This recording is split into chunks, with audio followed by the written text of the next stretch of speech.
ಸುಶ್ರಾವ್ಯವಾಗಿ ವಚನಗಳ ಮಹತ್ವ ಹಾಗೂ ಶಿವರಾತ್ರಿ ರಾಜೇಂದ್ರ ಮಹಾಸ್ವಾಮಿಗಳವರು ನಂಜುಂಡ ಸ್ವಾಮೀಜಿಗಳವರ ಬಗ್ಗೆ ಪ್ರವಚನವನ್ನು ನೀಡಿದಂಥ ವಚನ ಕುಮಾರ ಸ್ವಾಮೀಜಿಯವರಿಗೆ ಶ್ರೀ ನಂಜುಂಡ ಸ್ವಾಮಿಗಳ ಸೇವಾ ಪ್ರತಿಷ್ಠಾನ ಹಾಗೂ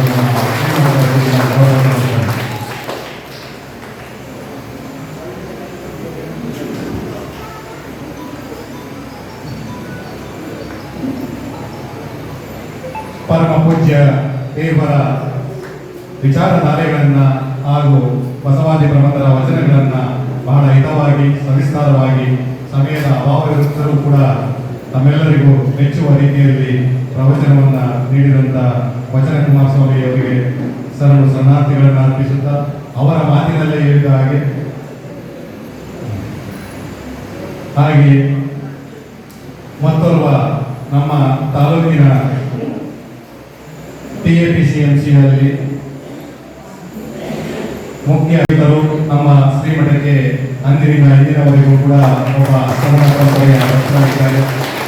ಅವರಿಗೆ ಬಸವಾದಿ ಪ್ರಮಥರ ಮತ್ತು ಎಲ್ಲರ ನಂಜುಂಡ ಸ್ವಾಮೀಜಿಗಳವರ ಶಿವರಾತ್ರಿ ರಾಜೇಂದ್ರ ಮಹಾಸ್ವಾಮೀಜಿಗಳವರ ಕೃಪೆಯಿದ್ದು ಅತ್ಯುನ್ನತ ಪದವಿಗಳನ್ನು ಗಳಿಸಲಿ ಅಂತ ಈ ಮೂಲಕ ಅವರಿಗೆ ಆಶೀರ್ವಚನವನ್ನು ಕೂಡ ಶ್ರೀಗಳು ನೀಡಿದ್ದಾರೆ. ನೌಕರರಾದ ಜಗದೀಶ್ ಅವರು ಈ ದಿನ ನಮ್ಮ ಈ ಕಾರ್ಯಕ್ರಮಕ್ಕೆ ಬಂದು ಅಕ್ಕ ಮಹಾದೇವಿ ಭಜನಾ ಮಂಡಳಿಯವರಿಗೆ ಈ ಹಾರ್ಮೋನಿ ಭೇಟಿಗೆಯನ್ನು ನೀಡಿದ್ದಾರೆ.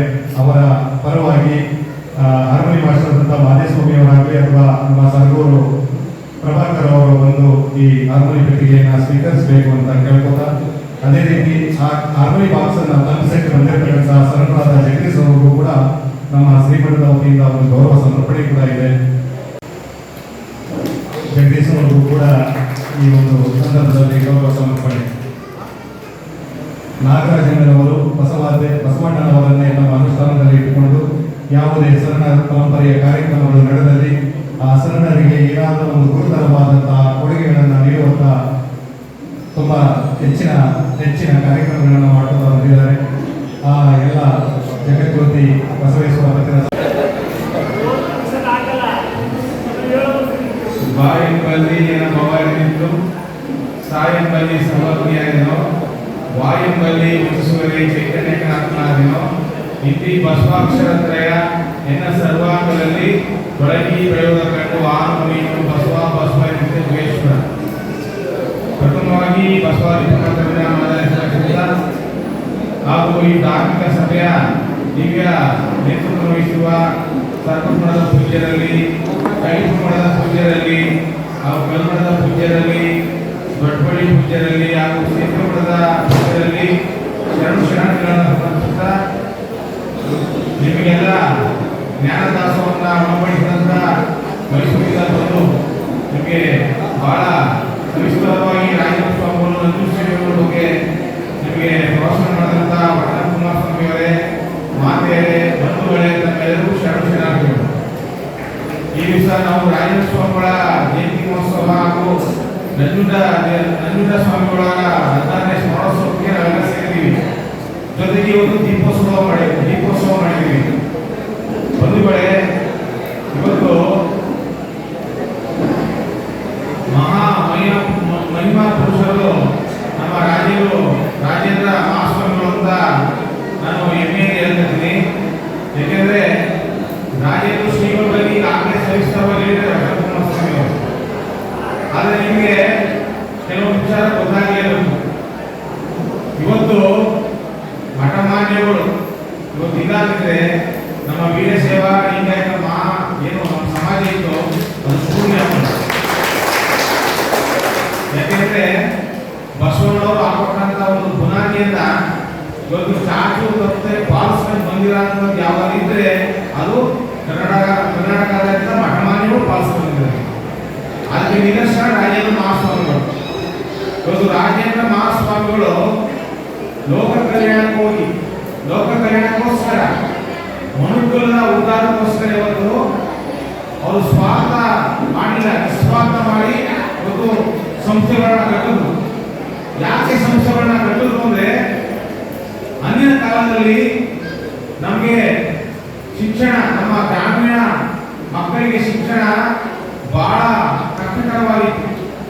ಅದನ್ನೆಲ್ಲ ರಾಜೇಂದ್ರ ಸ್ವಾಮಿಗಳು ಗ್ರಹಿಸಿಕೊಂಡು ಇವತ್ತು ಏನು ಇವತ್ತು ಮನುಕುಲ ಉದ್ಧಾರ ಆಗಬೇಕು ಅಂದ್ರೆ ಶಿಕ್ಷಣ ಕೊಡಬೇಕು. ಆ ಶಿಕ್ಷಣದ ಮುಖೇನ ನಾವು ಈ ದೇಶ ರಾಜ್ಯ ಎಲ್ಲ ಉದ್ಧಾರ ಮಾಡಬೇಕು ಅನ್ನೋದು ಒಂದು ಕಾನ್ಸೆಪ್ಟ್ ಇತ್ತು ಅವರಿಗೆ. ಅದಕ್ಕೋಸ್ಕರ ಅವರು ವಿದ್ಯಾಸಂಸ್ಥೆಗಳೆಲ್ಲ ತೆರೆದು ಗ್ರಾಮೀಣ ಭಾಗದಲ್ಲೆಲ್ಲ ತೆರೆದು ಗ್ರಾಮೀಣ ಭಾಗದಲ್ಲಿ ಎಲ್ಲ ವರ್ಗದ ಜನರಿಗೆ, ಬರೀ ವಿದೇಶಗಳಿಗೆ ಮಾತ್ರ ಅಲ್ಲ, ಎಲ್ಲ ವರ್ಗದ ಜನರಿಗೆ ಅದನ್ನ ಉತ್ಸಾಹ ಕೆಲಸ ಮಾಡೋದು. ಇವತ್ತು ಮಠಮಾನ್ಯಗಳಲ್ಲಿ ಓದಂತ ವಿದ್ಯಾರ್ಥಿಗಳು ಇಡೀ ಭಾರತ ತುಂಬ IAS ಆಗಿದ್ದಾರೆ, KS ಆಗಿದ್ದಾರೆ, ಇವತ್ತು ಪ್ರೊಫೆಸರ್ ಆಗಿದ್ದಾರೆ, ಮಾಸ್ಟರ್ಗಳಾಗಿದ್ದಾರೆ, ಲೆಕ್ಚರ್ ಆಗಿದ್ದಾರೆ, ಒಳ್ಳೆ ಇಂಜಿನಿಯರ್ಸ್ ಆಗಿದ್ದಾರೆ. ಅದೆಲ್ಲ ಯಶಸ್ಸು ನಮ್ಮ ರಾಜೇಂದ್ರ ಸ್ವಾಮಿಗಳು ಸೇರುತ್ತೆ, ಸುತ್ತು ಮಠಕ್ಕೆ ಸೇರುತ್ತೆ. ಇವತ್ತು ಅವರು ಆ ಥರ ಒಂದು ದಿಟ್ಟ ಹೆಜ್ಜೆ ಇಲ್ಲ ಅಂತಿದ್ರೆ ನಮ್ಮ ವೀರಶೈವ ಲಿಂಗಾಯತ ಮಹಾಸಭೆ ಏನಿತ್ತು, ನಮ್ಮ ವೀರಶೈವ ಲಿಂಗಾಯತ ಒಂದು ಮಂಡಳಿ ನಶಿಸೋಣ. ಇವತ್ತು ವಿದ್ಯಾದಾನ ಜೊತೆಗೆ ಅನ್ನದಾನ ಮಾಡಿದ್ದಾರೆ. ಬಸವಣ್ಣರು ಏನ್ ಹೇಳಿದ್ರು? ಕಾಯಕ ಮತ್ತೆ ದಾಸೋಹ. ಕಾಯಕದಲ್ಲಿ ಕಾಯಕ ಮಾಡೋದು ದುಡಿಯೋದು, ಬಂದಂತ ಉತ್ಪತ್ತಿನ ದಾಸೋಹದಲ್ಲಿ ಬಳಕೆ ಮಾಡ್ಕೊಳ್ಳೋದು ಅಂತ ಹೇಳಿದ್ರು. ಅದನ್ನ ಮಠಮಾನ್ಯರು ಅದನ್ನ ಒಂದು ಹೆಜ್ಜೆ ಕಾಯಕ ದಾಸೋಹ ಅಂದ್ರೆ ವಿದ್ಯಾದಾಸೋಹ ಮಾಡ್ಕೊಂಡಿದ್ದಾರೆ. ನಿಮ್ಗೆಲ್ಲ ವಿದ್ಯಾದಾನ ಮುಖಾಂತರ ವಿದ್ಯಾದಾಸೋಹ ಮಾಡ್ಕೊಂಡಿದೆ, ಎಲ್ಲರೂ ಮಾಡ್ಕೊಂಡಿದೆ. ಬಂಧುಗಳು, ಇವತ್ತು ಮನುಷ್ಯರಾಗಿ ನಾವು ಹುಟ್ಟಿದ್ದೀವಿ. ನಮಗೆ ಮಾನವ ಜನ್ಮ ಸಿಕ್ಕೋದು ತುಂಬಾ ಕಷ್ಟ. ಈ ಜನ್ಮದಲ್ಲಿ ನಾವು ಏನ್ ಮಾಡಬೇಕು? ಇವತ್ತು ಮನುಷ್ಯ ಏನ್ ಮಾಡ್ತಾ ಇದ್ದಾನೆ? ಎಲ್ಲ ನಾನೇ ನನ್ನಿಂದೆ ಅಂತ ಹೇಳ್ತಾ ಇದ್ದಾನೆ. ಭಗವಂತ ಏನು ಎಲ್ಲ ಭಗವಂತ ಕೊಟ್ಟಿರೋದು ಏನ್ ಹೇಳಿದ್ರೆ ದಾಸಿಮಯ್ಯರು, ಇಳೆ ನಿಮ್ಮ ದಾನ, ಬೆಳೆ ನಿಮ್ಮ ದಾನ, ಸುಳಿದು ಸೂಸುವ ವಾಯು ನಿಮ್ಮ ದಾನ, ನಿಮ್ಮ ದಾನವನ್ನು ಅನ್ಯರ ಹೋಗುವ ಕುಣಿಗಳೇನೆಂದೇ ರಾಮನಾಥ ಅಂತ ದಾಸಿಮಯ್ಯರು ಹೇಳಿದ್ದಾರೆ. ಇಳೆ ಬೆಳೆ ವಾಯು ಎಲ್ಲ ಭಗವಂತ ಕೊಟ್ಟಿದ್ದಾನೆ. ಆದ್ರೆ ಇವತ್ತು ನಾವೇನ್ ಮಾಡ್ತಾ ಇದೀವಿ? ಎಲ್ಲ ನನ್ನಿಂದೆ ನಾನೇ ಅಂತ ಹೇಳ್ತಾ ಇದೀವಿ. ಇವತ್ತು ಸೂರ್ಯ ಎಲ್ಲಿ ಹುಟ್ಟಿದ್ದಾನೆ? ಅಲ್ಲೇ ಹುಟ್ಟಿದ್ದಾನೆ. ಮೃಗ ತಿಳ್ಬೇಕು, ಅಲ್ಲೇ ಹುಟ್ಟಿದ್ದಾನೆ. ವಾಯು, ಆಕಾಶ, ಪೃಥ್ವಿ, ನಮ್ಮ ಭೂಮಿ ಎಲ್ಲ ಕೆಲಸ ಅದು ಪಾಡ್ಕೊಂಡು ಕೆಲಸ ಮಾಡ್ತಾ ಇದೆ. ಆದ್ರೆ ಮನುಷ್ಯ ಮಾತ್ರ ಅವನ ಕೆಲಸನ ಮರಿತಾ ಇದ್ದಾನೆ ಮತ್ತು ಸ್ವಾರ್ಥ ಮಾಡ್ತಾ ಇದ್ದಾನೆ.